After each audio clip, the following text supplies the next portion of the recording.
મોદીના શાસનની સાચી ઓળખ માત્ર યોજનાઓથી નહીં પરંતુ સંકટની ક્ષણે નાગરિક સુધી પહોંચતી સહાયતાથી થાય છે. અને હાલના પ્રધાનમંત્રી નરેન્દ્ર મોદીના માર્ગદર્શન હેઠળ શરૂ થયેલી ડાયલ 112 સેવા આજે દેશભરમાં કરોડો નાગરિકો માટે સુરક્ષા, વિશ્વાસ અને ત્વરિત સહાયતાનું પ્રતીક બની છે.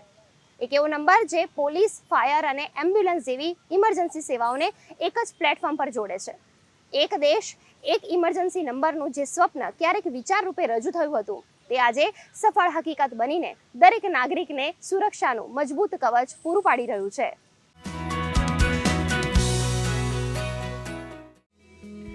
આપણે સ્માર્ટફોનનો ઉપયોગ વાતચીત, મનોરંજન અને માહિતી માટે તો કરીએ જ છીએ, પરંતુ શું એ જ સ્માર્ટફોન સંકટની ક્ષણે જીવ બચાવનાર સાથી પણ બની શકે તો?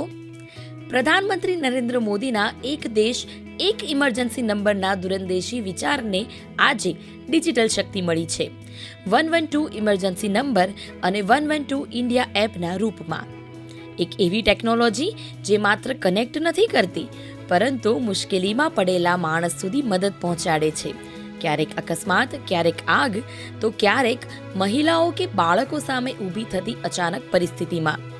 સંકટ ક્યારેય કહીને આવતું નથી, પણ હવે મદદ માટે અલગ અલગ નંબર યાદ રાખવાની જરૂર નથી. પીએમ શ્રીના વિઝન હેઠળ sense, reach, care and follow up after 24 hours જેવી સંવેદનશીલ કાર્ય સંસ્કૃતિ સાથે કાર્યરત આ વ્યવસ્થા માત્ર ઇમરજન્સી કોલનો પ્રતિસાદ જ નથી આપતી, પરંતુ સંકટમાં રહેલા નાગરિકની ચિંતા, સહાય અને સુખાકારીની સતત કાળજી પણ રાખે છે.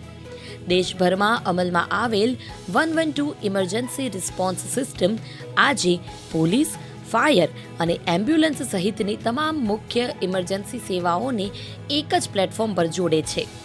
व्यक्ति जब आपत्ति में होता है तो दो चीजें तत्काल होती है. या तो एक परमात्मा का स्मरण कर देता है या अपने निकटस्थ स्वजन को इसकी याद आती है किसी भी संकट के समय.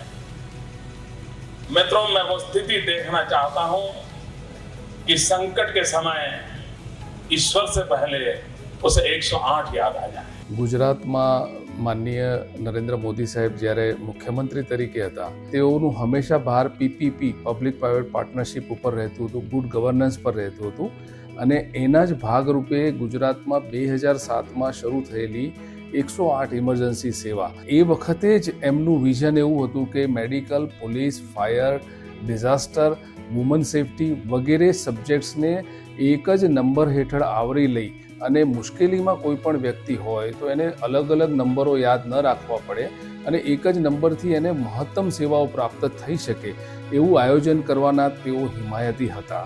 મારી ફ્રેન્ડ નડિયાદ રહે છે, એ 3 દિવસથી મિસિંગ હતી. રાત્રે 11:30 વાગે એની મમ્મીનો કોલ મારા પર આવ્યો કે હવે શું કરવું જોઈએ. એ બહુ પેનિક હતા. તો મેં તરત 112 ઇન્ડિયા એપની હેલ્પ લીધી. જ્યાં સુધી 112ની ટીમ મારા સુધી ન પહોંચી ત્યાં સુધી કન્ટિન્યુઅસ એ લોકો મારા સંપર્કમાં રહ્યા હતા. એ લોકોએ બધી ઇન્ફોર્મેશન મારી પાસેથી લઈ લગભગ 1.5 કલાકમાં મારી ફ્રેન્ડને શોધી કાઢી.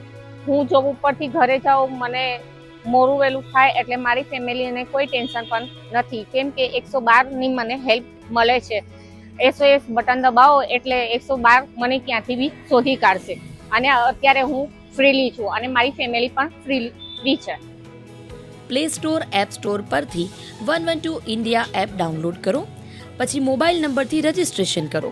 તમારી પ્રોફાઇલમાં નામ, સરનામું અને ઇમરજન્સી કોન્ટેક્ટ ઉમેરો.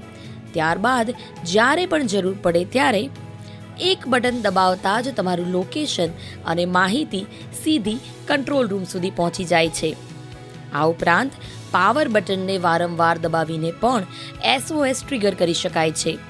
ફોનને હલાવવાથી શેક ફીચર પણ એલર્ટ મોકલી શકાય છે.